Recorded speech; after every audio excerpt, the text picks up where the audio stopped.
Okay, so this video is on U substitution, and U substitution is going to be us figuring out kind of like more complicated functions within integrals and substituting them for more simple variables so that we can integrate functions that we haven't been able to do yet. An example, like where we would use U substitution that maybe we haven't used it before, but we're going to be, would be if I wanted to do like integral of cosine of 2x dx. In this scenario, we know the antiderivative of cosine, that's going to be sine. The problem is we know the antiderivative of cosine of x. Like we know the antiderivative of cosine of u du. Like I know the answer to that. So I'm going to have to replace 2x with u and kind of figure out how to manipulate this expression so that I can actually do the integral of cosine of 2x dx.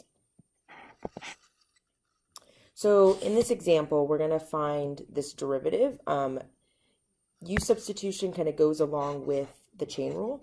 So if I wanted the derivative of this, if I wanted dy dx, I would bring the power down. It would be 5. I would leave all of this stuff alone to the 4th power times 2x, which simplifying this becomes 10x times x squared plus 1 to the 4th.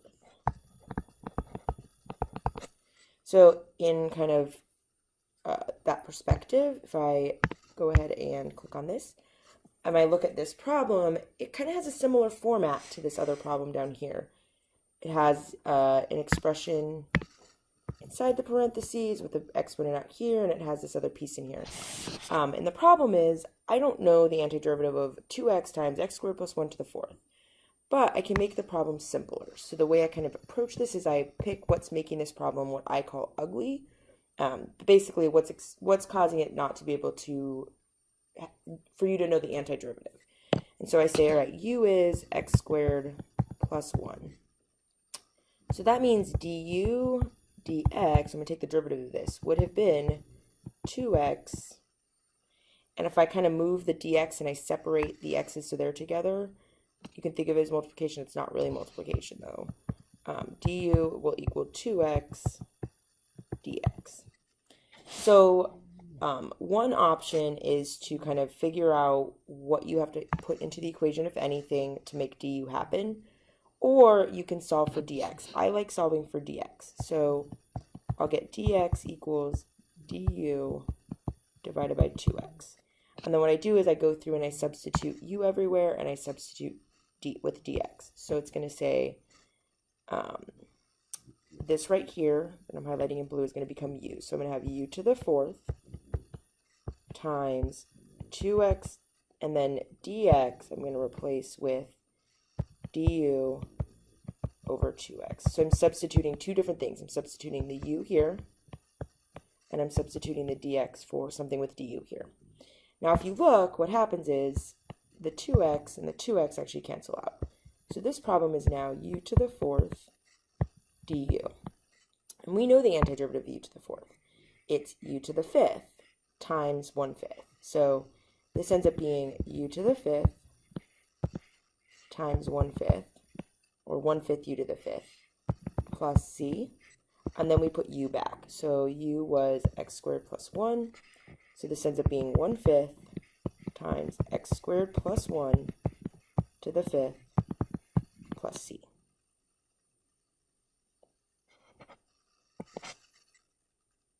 So in all these problems, I want you to just take a minute, pause the video, and then I just identify what you think u should be in each situation. When you restart the video, it's going to actually tell you what u is, so you want to pause right here. Okay, so in this first one, you should have identified that u is 8x squared plus 1, and then du dx is 16x. So that means, I'm not going to rewrite that. You can actually figure out what du is, but I'm going to leave it alone. In this situation here, u should have been x cubed plus 1. So du dx is 3x squared. In this situation, u should actually have been tangent x, and you really should have thought about rewriting one, and you might want to think about, like, who is the derivative in this problem? Who's the integral? secant squared is a derivative of tangent, so this must be u. But you could rewrite this as tangent of x squared. So du dx is secant squared x. And in this last one, they're derivatives of each other, so you have to think of who's the more complicated function. If you rewrite the bottom, the more complicated function is sine of x squared, so u is going to be sine of x, and that means du dx will equal cosine of x. Okay, so in this problem, I'm going to do one more example. This one's going to have cosine in it. So I'm identifying u. U is what's making this complicated function, which would be the 5x. Du dx equals 5. Or, if I solve for dx, du over 5 equals dx. If anyone needs a more explanation about that, it would be du equals 5 dx. Divide both sides by 5. So I'm going to substitute two things. I'm going to substitute u here, and I'm going to substitute the dx here. So I have the integral of 5 cosine u times du over 5. And the 5's cancel, so we end up with the integral of cosine u du. So the antiderivative of cosine is actually sine, so I know that it's sine of u plus c, which ends up being sine of 5x plus c.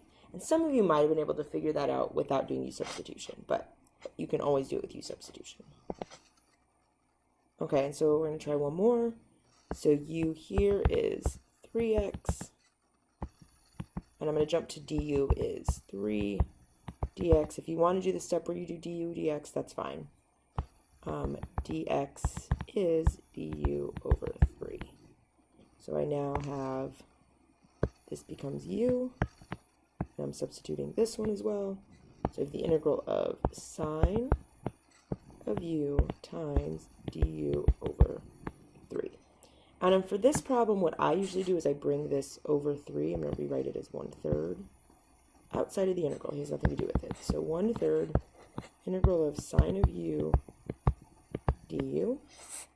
And the antiderivative of sine is negative cosine. So this becomes negative 1/3 cosine of u plus c, which is negative 1/3 cosine of 3x plus c. Just remember when you're doing antiderivatives, you put back the u. Alright, so two last problems.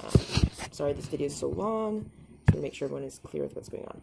So u in this problem is x cubed plus 2. And so du is 3x squared dx. Dx is du over 3x. I'm going to substitute two things again. So I have the integral of x squared. And I'm going to rewrite this to a power. So u to the 1/2 times du over 3x squared. If for some reason your variables don't cancel or your functions don't cancel, then you did something wrong or you can't use u substitution. So I have 1/3 the integral of u to the 1/2 du. And then remember the antiderivative of this, you're adding 1 to the exponent. So this becomes 1/3 times u to the 3/2, and then you do the reciprocal of that, so times 2/3 plus c, which ends up being 2/9. Put u back, so it's going to be x cubed plus 2 to the 3/2 plus c. And this last one, in this situation, there's two complicated functions, but you want to look at who is the derivative. Oh, secant squared is the derivative. So I need to make u tan x plus 3.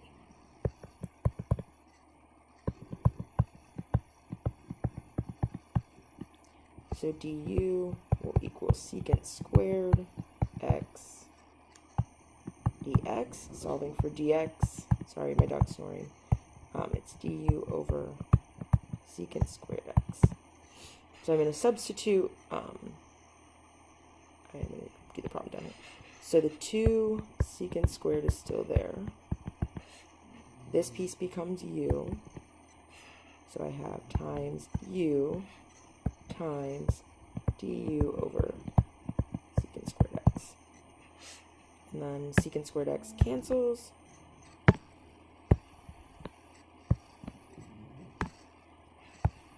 Like the color didn't change. Okay. And you're left with the integral of, and I'm going to put the 2 out front, u du. So I look at, okay, the exponent here is 1, and we're going to add 1. So it becomes 2 times u squared, and then there's a 1/2 out here now because I multiply by the reciprocal, plus c. The 2 and the 1/2 become 1, so I'm going to put u back. So it's going to be tan of x plus 3 squared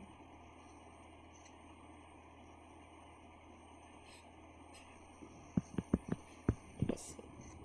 And that's it for u substitution.